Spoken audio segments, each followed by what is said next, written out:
अस्सलाम वालेकुम साथियों। बिहार के अंदर इसी साल विधानसभा का चुनाव होना है और यहाँ पर बैरिस्टर असदुद्दीन ओवैसी की एआईएमआईएम पार्टी मजबूती के साथ बिहार विधानसभा चुनाव की तैयारी कर रही है। असदुद्दीन ओवैसी की पार्टी यहाँ पर आरजेडी से गठबंधन कर सकती है, ऐसी चर्चा तेज है। यहाँ पर एमआईएम पार्टी ने ऐलान किया है कि एआईएमआईएम पार्टी लगभग 40 से 50 सीटों पर अपने प्रत्याशी उतारेगी और आने वाले बिहार विधानसभा चुनाव में मजबूती के साथ इस बार चुनाव लड़ने जा रही है। इमाम पार्टी की जो लोकप्रियता है इस वक्त काफी उठान पर है। हर पूरे देश हो या विदेश हो, हर जगह बैरिस्टर असदुद्दीन ओवैसी की चर्चा हो रही है। मीडिया हो या सोशल मीडिया, हर जगह बैरिस्टर असदुद्दीन ओवैसी साहब के बयानात वायरल हो रहे हैं और ऐसे स्थिति में इमाम पार्टी को लोकप्रियता को देखते हुए तेजस्वी यादव और कांग्रेस पार्टी के लोग अचंभे में पड़े हुए हैं कि किस तरह से बैरिस्टर असदुद्दीन ओवैसी की लोकप्रियता को रोका जाए। और अगर लोकप्रियता असदुद्दीन ओवैसी की ना रुक पाई तो आने वाले बिहार विधानसभा चुनाव में एमआईएम पार्टी को बड़ी कामयाबी मिल सकती है और आरजेडी और कांग्रेस पार्टी को नुकसान उठाना पड़ सकता है। एआईएमआईएम पार्टी के जो राष्ट्रीय अध्यक्ष है बैरिस्टर असदुद्दीन ओवैसी, वो इस वक्त काफी ज्यादा वायरल चल रहे हैं। उनकी हर जगह तारीफ हो रही है, न सिर्फ मुसलमानों में बल्कि हिंदुओं में भी काफी तादाद में लोग उनको पसंद करना शुरू कर चुके हैं।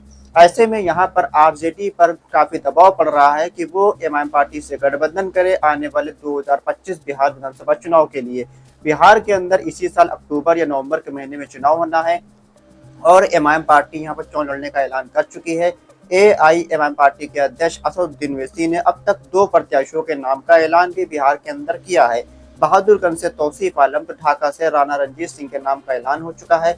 आने वाले दिनों में कई और बड़े दिग्गज नेता एमआईएम पार्टी में शामिल होंगे और एमआईएम पार्टी के सिंबल पर चुनाव लड़ेंगे। आने वाले दिनों में एमआईएम पार्टी और प्रत्याशियों के नाम का ऐलान करेगी। ऐसे में आरजेडी जिसके मुखिया लालू यादव हैं, उनके बेटे तेजस्वी यादव बिहार के मुख्यमंत्री बनने का ख्वाब देख रहे हैं, मुख्यमंत्री बनने का सपना देख रहे हैं। लेकिन उनका सपना चकनाचूर हो सकता है सिर्फ और सिर्फ एमआईएम पार्टी की वजह से, बैरिस्टर असदुद्दीन ओवैसी की वजह से, क्योंकि एमआईएम पार्टी काफी मजबूत हो चुकी है बिहार के अंदर। और बिहार के अंदर एमआईएम पार्टी को नजरअंदाज कर तेजस्वी यादव बिहार के मुख्यमंत्री नहीं बन सकते हैं। पिछले बार भी तेजस्वी यादव ने ये भूल करी थी, एमआईएम पार्टी को इग्नोर कर एमआईएम पार्टी को नजरअंदाज कर उसका खामियाजा उनको भुगतना पड़ा था। महज 6-7 सीटों के पीछे रहने की वजह से वो बिहार के मुख्यमंत्री नहीं बन पाए थे।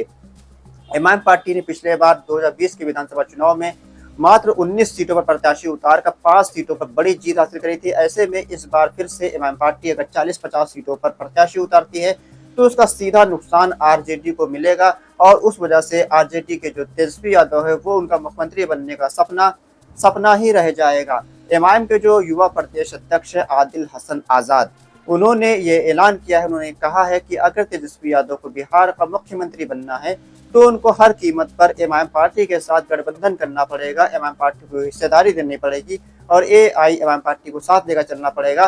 तब जाकर हम मिलकर तेजस्वी यादव को मुख्यमंत्री बना सकते हैं और एमआईएम के अब्दुल रहमान साहब जो है वो बिहार के डिप्टी सीएम बन सकते हैं।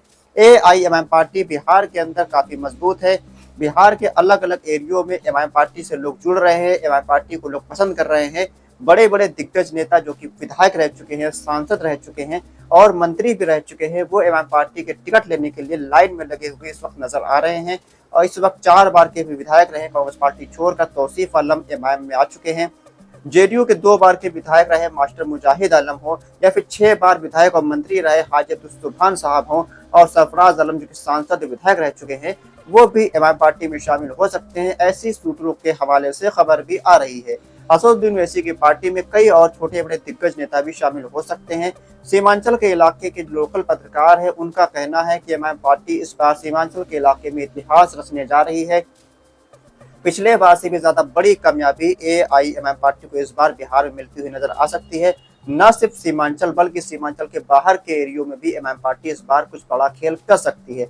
तो ऐसी स्थिति में आरजेडी और कांग्रेस जो महागठबंधन है उसको नुकसान उठाना पड़ सकता है। उन लोगों के बीच आपसी चर्चा चल रही है कि एमआईएम पार्टी को गठबंधन में शामिल किया जाए या न किया जाए, क्योंकि एमआईएम पार्टी को गठबंधन में शामिल करने का दबाव काफी लंबे समय से महागठबंधन में चल रहा है। पिछले बार भी एमआईएम पार्टी को महागठबंधन में शामिल न कर तेजस्वी यादव ने भूल करी थी। इसका सिला ये हुआ था कि नीतीश कुमार के नेतृत्व वाली एनडीए गठबंधन की सरकार बिहार के अंदर बन गई थी। ऐसे में एमआईएम पार्टी अगर महागठबंधन का हिस्सा बनती है तो एमआईएम पार्टी की वजह से महागठबंधन को फायदा होगा। महागठबंधन बिहार के अंदर सरकार बना सकती है और तेजस्वी यादव बिहार के मुख्यमंत्री बन सकते हैं। लेकिन इमाम पार्टी से तेजस्वी यादव का गठबंधन होना थोड़ा मुश्किल इस वजह से भी है क्योंकि तेजस्वी यादव वही लोग हैं जिन्होंने इमाम पार्टी के 5 में से 4 विधायकों को तोड़कर अपने पाले में मिला लिया था। उनको ये लग रहा था कि इमाम के 4 विधायकों को तोड़कर इमाम को खत्म कर देंगे, इमाम को सीमांचल की राजनीति से आउट कर देंगे, लेकिन ऐसा नहीं हुआ। बल्कि आवाम उन विधायकों की वजह से नहीं बल्कि बैरिस्टर असदुद्दीन ओवैसी और इमाम पार्टी की विचारधारा की वजह से इमाम से जुड़ी थी। आवाम का रिश्ता इमाम पार्टी के साथ दिल से जुड़ा हुआ रिश्ता था, जो आज भी मजबूत है और भी ज्यादा मजबूती के साथ इमाम पार्टी से बैरिस्टर असदुद्दीन ओवैसी साहब से जुड़ गए हैं। सीमांचल के आवाम के लोग जो वहाँ के बुजुर्ग हैं उनसे अगर बात करेंगे तो वो लोगों का कहना है कि हम कांग्रेस को वोट देंगे, कांग्रेस को आगे बढ़ाएंगे। लेकिन जो नौजवान है सीमांचल का वो साफ साफ कहता है कि हम अब तक गुलामी कर चुके हैं, अब हमें गुलामी नहीं, अब हमें हिस्सेदारी चाहिए, हमें हक हकूक चाहिए, हमें बैरिस्टर असदुद्दीन ओवैसी की इमाम पार्टी को वोट देना है और सीमांचल के इंसाफ के लिए अपनी क़यादत को मजबूत करना है। तो ऐसी स्थिति में इमाम पार्टी के साथ जो युवा है सीमांचल का वो काफी बड़ी तादाद में जुड़ गया है। बड़े बुजुर्गों की भी एक बड़ी आबादी इमाम की ओर पसंद करने लगी है, इमाम पार्टी के साथ अब जुड़ने लगी है। लेकिन कुछ आज भी ऐसे बड़े बूढ़े हैं जो कि इमाम पार्टी को छोड़कर कांग्रेस को तवज्जो देते हैं, लेकिन उनसे जब सवाल किया जाता है कि कांग्रेस पार्टी ने आज तक आपको क्या दिया तो उसका जवाब वो नहीं दे पाते हैं। वो सिर्फ और सिर्फ भाजपा को हराने के नाम पर भाजपा का डर दिखाकर इमाम पार्टी को न वोट देकर बल्कि कांग्रेस पार्टी को वोट देना पसंद करते हैं। लेकिन कांग्रेस पार्टी वही पार्टी है जिसने जो भाजपा को मजबूत करने का काम किया है।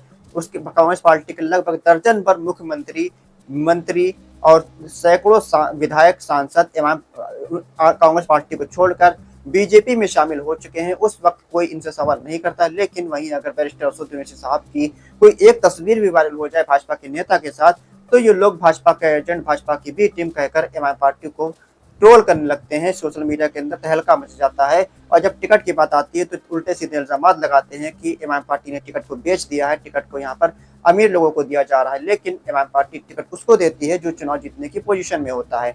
इसी तरह जब तौसीफ आलम को टिकट दिया गया बहादुरगंज से तो लोगों ने आरोप लगाया कि इन्होंने पैसे वाले आदमी को टिकट दे दिया है, टिकट को बेच दिया है।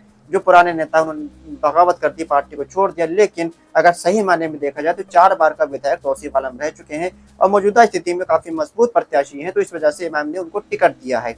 इसी तरह बाकी प्रत्याशी भी इमाम पार्टी में जो मजबूत होंगे उनको ही टिकट दिया जाएगा। लेकिन जो 4 टिकट मांगने वाले होते हैं, एक को टिकट मिलता है तो 3 लोग नाराज होना उनका यकीन है। लेकिन अगर वो दिल से जुड़े होंगे तो इस तरह की बातें, इस तरह की बगावत नहीं करेंगे। सिर्फ और सिर्फ टिकट के लालच में अगर वो इमाम पार्टी से जुड़े थे तो वो जिस तरह की बयानबाजी इस वक्त इमाम पार्टी के बागी लोग कर रहे हैं उस तरह की बयानबाजी करते हुए नजर आएंगे। सीमांचल के इलाके को छोड़ दें तो सीमांचल के बाहर भी इमाम पार्टी ने अपने पांव पसार लिए हैं।